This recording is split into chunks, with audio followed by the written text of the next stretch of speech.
ಗೋಮಾತೆಯ ಅಳಲು. ಕಾಸಾಯಿ ಖಾನೆಗೆ ನನ್ನನ್ನು ಹಾಕಲಾಗುತ್ತದೆ ಮತ್ತು 4 ದಿನಗಳವರೆಗೂ ನನ್ನ ಹೊಟ್ಟೆಗೆ ಏನೂ ಕೊಡುವುದಿಲ್ಲ. ಯಾಕೆಂದರೆ ನನ್ನ ರಕ್ತದಲ್ಲಿನ ಹಿಮೋಗ್ಲೋಬಿನ್ ಕರಗಿ ಮಾಂಸದಲ್ಲಿ ಅಂಟಿಕೊಳ್ಳಲಿ ಎಂದು. ನಂತರ ನನ್ನನ್ನು ಎಳೆದುಕೊಂಡು ತರಲಾಗುತ್ತದೆ, ಏಕೆಂದರೆ ನಾ ಮೂರ್ಛೆ ಹೋಗಿರುತ್ತೇನೆ. ನನ್ನ ಮೇಲೆ 200 ಡಿಗ್ರಿ ಸೆಲ್ಸಿಯಸ್ನ ಕುದಿಯುವ ನೀರನ್ನು ಸುರಿಯಲಾಗುತ್ತದೆ. ನನ್ನಲ್ಲಿ ಹಾಹಾಕಾರ ಉಂಟಾಗುತ್ತದೆ. ಆಗ ನನ್ನ ಹಾಲು ಕುಡಿಯುವ ನಿಮ್ಮನ್ನು ನೆನೆಯುತ್ತೇನೆ.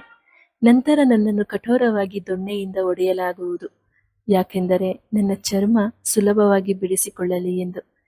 ನನ್ನ 2 ಕಾಲುಗಳನ್ನು ಕಟ್ಟಿ ಉಲ್ಟಾ ನೇತು ಹಾಕುತ್ತಾರೆ. ನಂತರ ನನ್ನ ಶರೀರದಿಂದ ಚರ್ಮವನ್ನು ತೆಗೆದು ಹಾಕುತ್ತಾರೆ. ಕೇಳಿ, ಭೂಮಿ ಮೇಲಿನ ಜೀವಿಗಳೇ, ಈಗಲೂ ನನ್ನ ಪ್ರಾಣ ಹೋಗಿರುವುದಿಲ್ಲ. ನಾನು ಕಾತುರದ ಕಣ್ಣುಗಳಿಂದ ನೋಡುವೆ, ಈ ಕಾಸಾಯಿ ಖಾನೆಯವರಲ್ಲಿ ಮನುಷ್ಯತ್ವ ಜನ್ಮ ತಳೆಯುತ್ತದೆಯೇನೋ ಎಂದು. ಇಂತಹ ಸಮಯದಲ್ಲೂ ನನ್ನಿಂದ ಪೋಷಣೆಗೊಂಡ ಯಾರಾದರೂ ಮನುಷ್ಯ ನನ್ನನ್ನು ಕಾಪಾಡುವುದಿಲ್ಲ.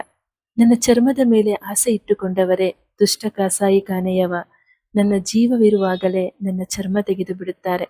ನಾನು ನರಳಿ ನರಳಿ ಹಂಬಲಿಸಿ ಪ್ರಾಣ ಬಿಡುತ್ತೇನೆ. ಇಂತಹ ಪಾವನ ಪವಿತ್ರ ಭಾರತ ಭೂಮಿಯ ಮೇಲೆ ನನ್ನನ್ನು ಕಾಪಾಡಲು ಪಾಲನೆ ಮಾಡಲು ಯಾವುದೇ ಧರ್ಮ ಕಾನೂನು ಇಲ್ಲವೇ?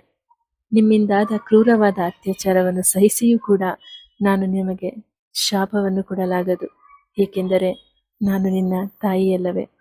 ನೀವು ಗೋಮಾತೆಯನ್ನು ಪ್ರೀತಿಸುವವರಾದರೆ ಮತ್ತು ಗೋಮಾತೆಯ ಹಾಲನ್ನು ಕುಡಿದವರೇ ಆಗಿದ್ದರೆ ಈ ಮೆಸೇಜನ್ನು ಶೇರ್ ಮಾಡಿ ಸ್ವಲ್ಪವಾದರೂ ಹಾಲಿನ ಋಣವನ್ನಾದರೂ ಕಮ್ಮಿ ಮಾಡಿಕೊಳ್ಳಿ.